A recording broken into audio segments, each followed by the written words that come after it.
Good morning, dear students. Dear students, this is Atul Tyagi, and this is class 12th physics, and we are studying here chapter 2nd, that is electrostatic potential and capacitance. Dear students, in the previous videos we were studying about the network problems. So let's start our video with continuing it.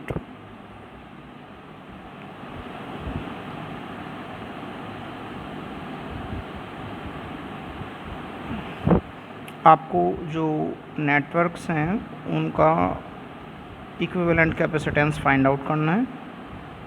यहाँ पर लिख सकते हैं find equivalent capacitance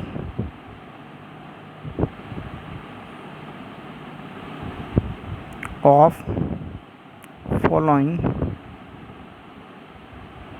between points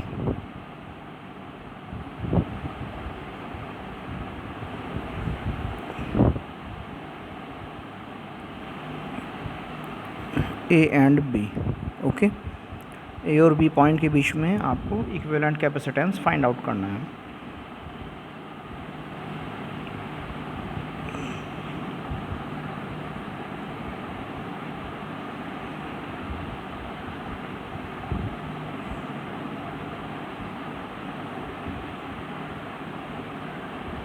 ये point A है, ये point B है।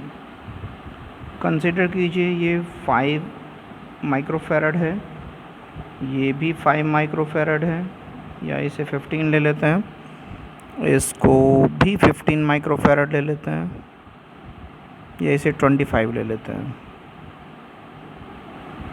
और इसको 10 माइक्रोफैरड ले लेते हैं। ओके,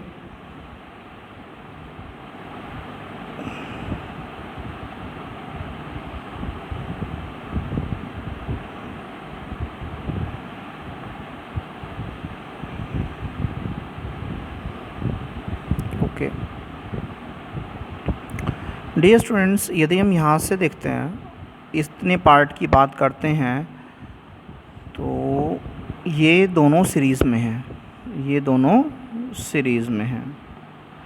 अब जब ये दोनों सीरीज़ में हैं, सॉल्यूशन कर रहे हैं हम, सॉल्यूशन में ये सीरीज़ कॉम्बिनेशन दिख रहा है हमको, और कैपेसिटर्स का जो सीरीज़ कॉम्बिनेशन होता है उसके लिए क्या फार्मूला होता है, अपॉन में फार्मूला होता है, that is 1/CS equals to 1/C1 plus 1/C2। So implies from here 1/CS कितना हो जाएगा, C1 यदि हम इसे मान लें 1/15 और C2 इसको कंसीडर कर लें, दैट इज़ 1/25। सो इनका इक्विवेलेंट कैपेसिटेंस कितना होगा, इनका एलसीएम आ जाएगा 75। 15 और 25 का एलसीएम कितना आएगा हमारा, 75 आएगा हमारा, और 15 5s are 75, 5 1s are 5, 25 3s are 75, 3 1s are 3, that is 8/75। ये क्या होगा हमारा 1/CS। ओके, रेसिप्रोकल कर देते, CS अपॉन 1 कर दे तो 75/8 हो जाएगा हमारा, और that is CS equals to 75/8 microfarad. So इनका जो इक्विवेलेंट कैपेसिटेंस आया वो हमारा आया, इसका हमारा इक्विवेलेंट कैपेसिटेंस आया हमारा कितना आया हमारा, दैट इज़ 75/8 माइक्रोफैरड। तो अब हमारा ये नेटवर्क जो है हमारा कुछ इस टाइप से बन जाएगा।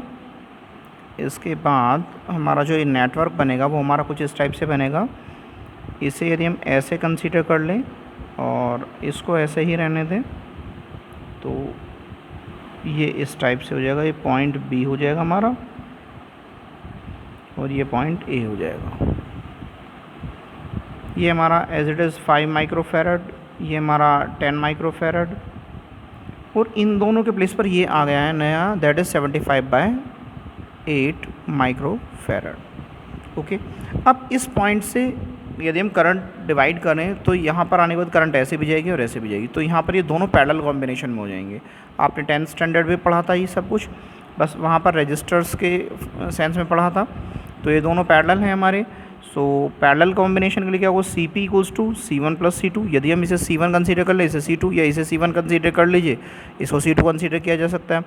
सो दैट इज़ 75/8 प्लस 10, और CP इक्वल्स टू 8 10 जा 80, 80 और 75 155 अपॉन 8 माइक्रो फैराड।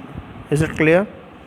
सो हमारा न्यू जो कॉम्बिनेशन होगा वो हमारा इस टाइप से हो जाएगा। ये हमारा 5 माइक्रो फैराड है और इन दोनों का इक्विवेलेंट कैपेसिटेंस कितना हुआ हमारा 155 अपॉन 8 माइक्रो फैराड। अब ये हमारे दोनों कैसे हैं? सीरीज़ में है हमारे दोनों। जब ये दोनों सीरीज़ में है तो क्या होगा हमारा C S equals to C1 plus C2। Sorry, series में हमारा क्या आएगा 1/CS equals to 1/C1 plus 1/C2। तो ये आएगा 1/5 1/CS इक्वल्स टू 1/5 प्लस 1/155/8। ये 8 ऊपर चला जाएगा हमारा, दैट इज़ 1/5 प्लस 8 अपॉन 155। अब इनका हम एलसीएम ले लेंगे। इनका जब एलसीएम लेंगे तो क्या आएगा हमारा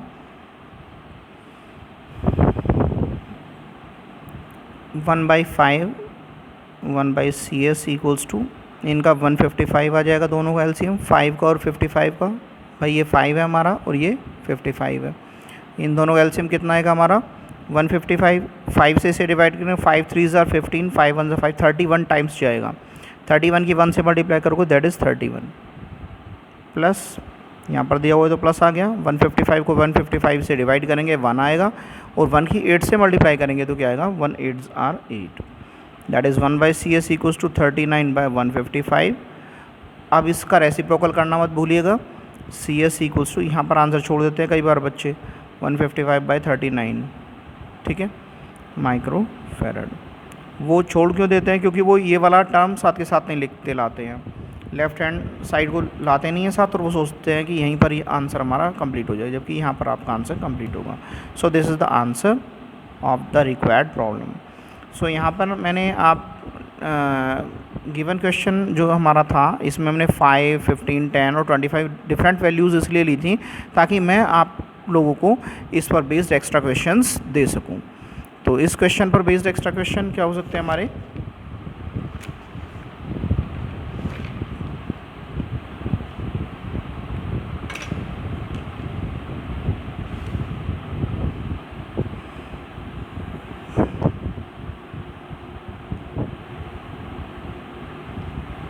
Extra sums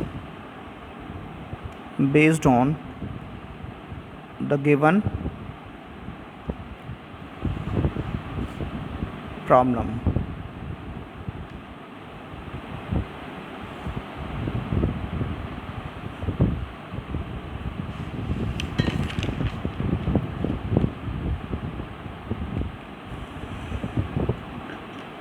फाइव 10 15 25 फोर्थ है हमारे।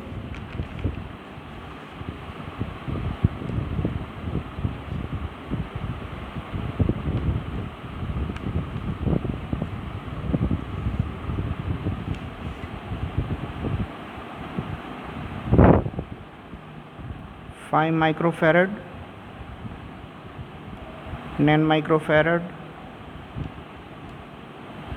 15 माइक्रोफैरड एंड 25 माइक्रोफैरड। इनके प्लेस पर जो हमारे एक्स्ट्रा क्वेश्चंस होंगे इधर हम लिख लेते हैं सीरियल नंबर।